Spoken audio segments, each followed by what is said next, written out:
Picture a stormy night in 17th century England.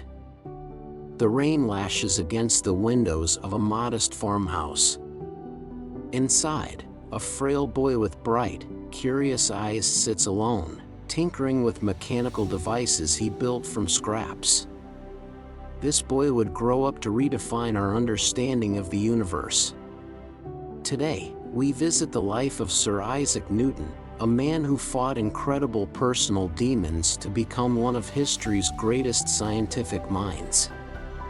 His evolution from an anguished, reclusive child to the father of contemporary physics is every bit as extraordinary as it is inspiring.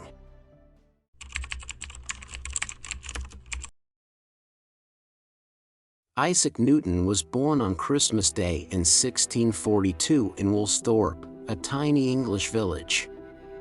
Born prematurely and so tiny that he could fit into a quart mug, his survival was a miracle in itself. But Newton's childhood was not a joyful period. His father passed away prior to his birth, and his mother married again, leaving young Isaac to be brought up by his grandmother. This rejection left lasting impacts, and Newton would in the future describe his childhood as a lonely and unhappy one. Instead of playing with other kids, Isaac busied himself by making sundials, windmills, and mechanical toys. At a young age, he already had this unusual capacity to view things differently.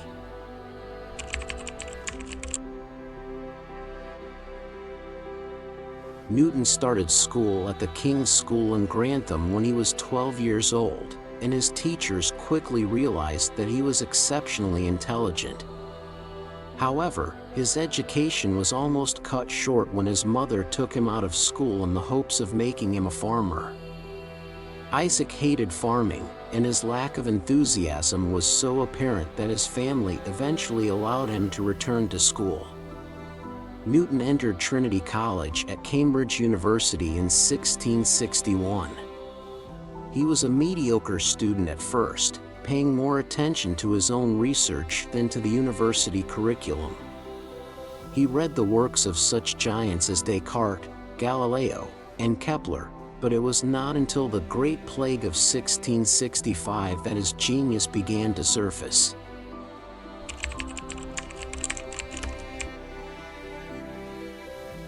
When the plague caused Cambridge to shut down, Newton went back to the family house at Woolsthorpe.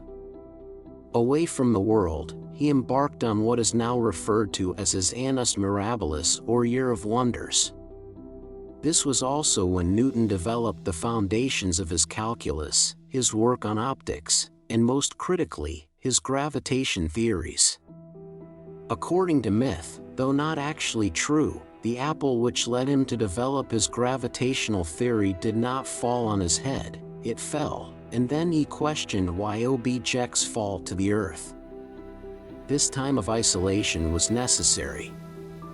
Newton later stated, "If I have seen further, it is by standing on the shoulders of giants."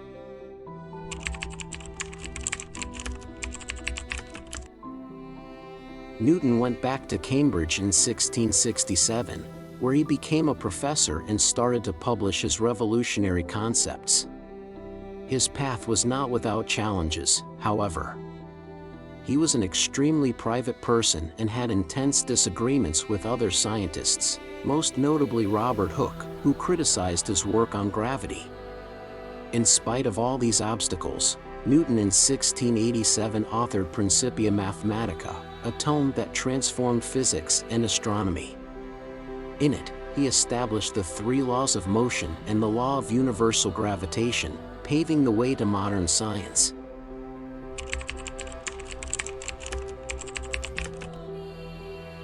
Newton became warden of the Royal Mint later in life, where he chased counterfeiters with zeal.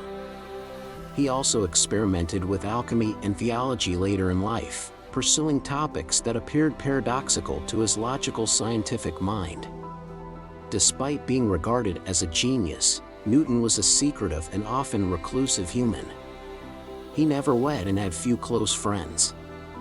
In spite of this, his insatiable curiosity and determination to comprehend the world have bequeathed to us a legacy that still inspires.